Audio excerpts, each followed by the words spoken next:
Fala pessoal, tudo bem? Começando mais um vídeo hoje aí para comentar um pouco sobre as ondas de Elliott, criado por Ralph Nelson Elliott. Basicamente é um sistema aí de contagem de ondas que a gente considera de que os mercados se movem em movimentos de expansão e contração. Sempre que houver um movimento de expansão, logo em seguida haverá um movimento de contração. Quando eu compartilhar a tela aí com vocês, vai ficar bem claro aí para ter essa visualização. Antes de tudo, deixar aquele disclaimer de sempre, que isso aqui não consiste em nenhuma recomendação de investimento, sendo considerado aí caráter estritamente educacional. Logo aqui ao meu lado tem um QR Code que vocês conseguem baixar o nosso aplicativo do TC, a maior comunidade aí de investidores da América Latina, e na descrição vou deixar um cupom de desconto aí de 20% off para vocês no nosso plano Master. Então bora lá, compartilhando a tela aí com vocês.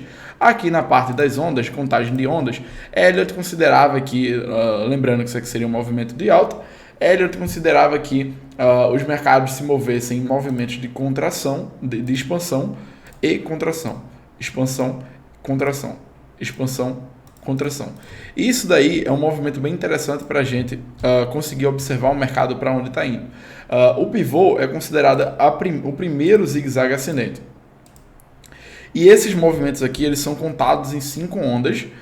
No caso, a onda 1, a 3 e a 5 de expansão e a onda 2 e 4 de contração. Alguns grafistas consideram que a onda 4 e a onda 2 elas têm que ser especialmente em forma uma complexa e a outra tem que ser mais simples. Por exemplo, se a onda 2 fizesse movimento de correção de forma complexa, por exemplo, no movimento de ABC, como esse aqui, movimento A, B e C, como esse, a onda 4 deverá ser um movimento mais simples. Vice-versa, se a onda 4 for um movimento corretivo complexo, a onda 2 tem que ser um movimento corretivo simples. Tem algumas regrinhas aqui que eu acabei separando que faz muito sentido vocês observarem, que é a onda 3, ela não pode ser nunca dentre essas ondas a menor onda da perna, ou seja, se ela for, você está contando errado. A onda 4 ela não pode perfurar o topo da onda 1, ou seja, a gente não pode ver esse fundo aqui marcado da onda 4 vindo perfurar aqui esse fundo, esse topo deixado na onda 1. Ou seja, não pode vir para baixo dela, porque aí a gente estaria frustrando esse movimento de alta e aí a gente estaria contando errado. E a onda 5 deve ter também, no mínimo, o tamanho da onda 1, ou seja, esse movimento de expansão aqui, ele tem que ser replicado e contado a partir da onda 4 para a gente ter um movimento muito parecido.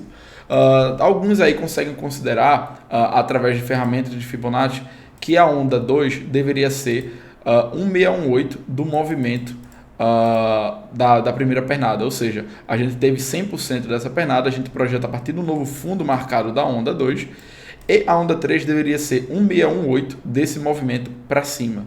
Ou seja, a onda 3 realmente tem que ser a maior onda.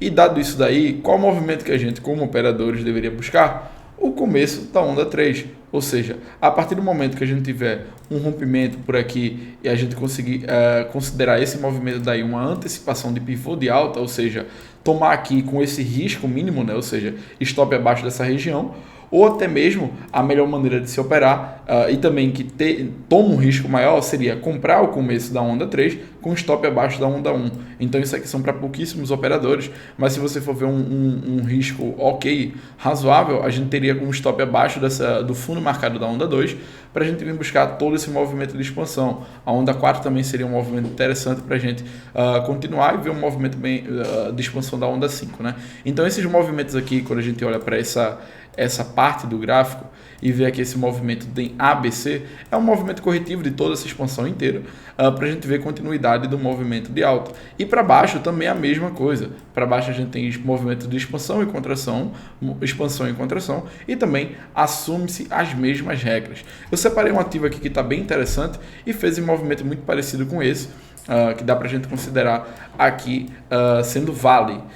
Deixa eu apagar esses indicadores para ficar mais claros para vocês. Pronto, melhor. O que a gente consegue observar aqui? Movimento de expansão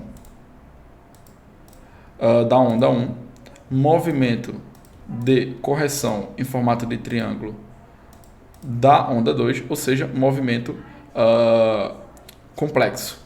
A gente teria aqui um novo movimento de expansão maior, onda 3, e na minha contagem, a gente estaria fazendo agora uma onda 4. Viu que a gente fez aqui um movimento de correção complexo, a onda 4, um movimento simples. Ou seja, a gente teve essa marcação de fundo ontem, rompimento da máxima, a gente ativaria aí para a gente ver um novo movimento de expansão, no caso aqui seria uma onda 5, então stop abaixo dessa mínima para a gente ver essa amplitude aqui da onda 1 para cima, ou seja, para quem comprou nessa região daí, a gente teria alvo mais ou menos na região de 113, um stop próximo aí a 8%, para vir buscar 20% de alvo. Então, basicamente, é isso aí que é a contagem de ondas de Elliott. Agora, se você chega para mim e pergunta, Lucas, você utiliza isso daqui no seu setup, no seu modelo operacional? Eu diria que não. Existem alguns operadores sim que utilizam e que conseguem ter ganhos consistentes utilizando apenas essas ferramentas. Porém, eu gosto, eu acredito que o formato que você opera vai de acordo com o perfil de cada um. Eu gosto, particularmente, de alguns modelos, alguns setups, estratégias, etc., que utilizem-se de forma objetiva. Por exemplo, aqui é muito subjetivo. Tem gente que, por exemplo, poderia ver uma onda 3 vindo até aqui. Onda 4 esse movimento, onda 5 e a gente estaria fazendo um movimento ABC.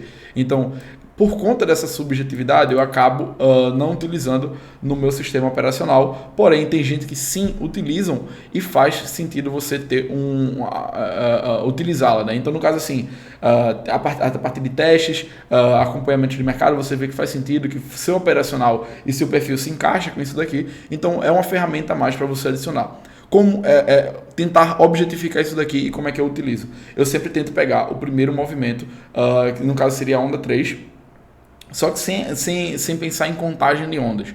Ou seja, a gente teve esse movimento de expansão aqui, teve uma acumulação em formato de triângulo e eu gosto de comprar também esses movimentos. Ou seja, a partir do momento que a gente rompa aqui, comprar rompimento da máxima, o stop na mínima da barra, ou seja, se a gente voltar a negociar abaixo dessa mínima, dessa barra aqui que deixou nos 79,25, a gente frustra, 76,84, a gente frustra os compradores que tomaram posição nessa região, ou seja, a gente vê que compradores não estão tão fortes quanto a gente imaginava. Então, a partir do momento que vem para baixo dessa região, não sou eu que vou segurar a posição por aqui. Então, minha entrada seria no fechamento dessa barra, stop na mínima para ver a continuação do movimento de alta.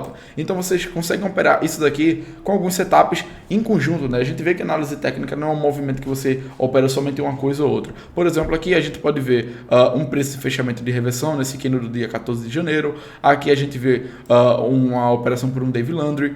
Então, 1, 2, 3 de compra também, né? Você consegue ver no rompimento dessa máxima. Ou seja, quem comprou aqui tomou um stop. Como a entrada dessa operação está aqui embaixo, então, ou seja, ainda não foi estopado e ele conseguiu surfar esse movimento aqui da onda 3. Então você poderia ir ajustando os stops de acordo com marcação de novos fundos. Então, assim, é uma forma de operar que eu acabo tentando utilizar a onda de Elliott junto do meu operacional. Eu não fico pensando muito em ondas, eu utilizo dessa forma, para tentar pegar o primeiro movimento de alta, ou seja, o primeiro pivô.